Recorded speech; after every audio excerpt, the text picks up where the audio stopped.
Very good morning everyone, আসসালামু আলাইকুম। খুব ছোট্ট একটি মর্নিং ব্লগ শেয়ার করছি। এদিকে আমার গলাটা বসে গেছে, সরি। তো সকাল সকাল আমি জান্নাত তাসিরকে স্কুলে দিয়ে একটু পার্কে হাঁটি। এটা প্রতিদিনেরই রুটিন, মাঝে মধ্যে হয় না। তো পার্কে তো কত মানুষের সাথে দেখা হয়, এখানে পাঁচ মিশালি বয়সের মানুষ থাকে, ভাবি, আপু, আন্টিরা। যাই হোক, আমার প্রতিদিন ফুলগুলো এতে ভালো লাগে। এটা বকুল ফুল ছিল।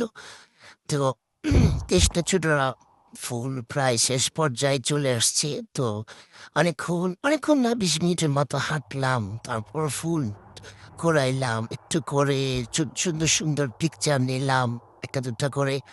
তারপর আন্টিদের সাথে অনেকক্ষণ গল্প করলাম। আর আরেকটা জিনিস তোমাদেরকে শেয়ার করে, এখানে দুটা আন্টি আসছিল, মানে আমার দাদির বয়সী, তাদের চেয়েও বয়স। একজনে কানাডায় থাকে, একজনে অস্ট্রেলিয়ায় থাকে। তারপর মাঝে মধ্যে দেশে ওদের সাক্ষাৎ হয়। ওরা কিন্তু ফ্রেন্ড, বোনের মতো থাকে। তো ওনাদের সাথে অনেকক্ষণ গল্প করলাম। তারপর বাসায় ফেরার পথে প্রচুর বৃষ্টি নামলো। আমি আর আমার ফ্রেন্ড মিলে রিক্সা দিয়ে মোটামুটি অনেকক্ষণ করলাম, বৃষ্টিতে ভিজলাম, অনেক আনন্দ করলাম, অনেক ডং করে পিকচার তুললাম। তো যাই হোক, আর আমি যে এই আমার ছোট্ট পেজে ব্লগ আপলোড করি, ছোট ছোট ব্লগগুলা কেমন লাগে যায় না।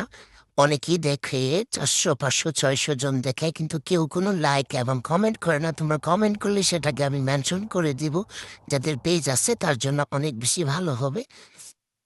তো যাই হোক, বৃষ্টিতে অনেকক্ষণ ভিজলাম, ভিজে তারপর বাসায় গেলাম, দুপুরে কাজটা শুরু, এই তো শেষ।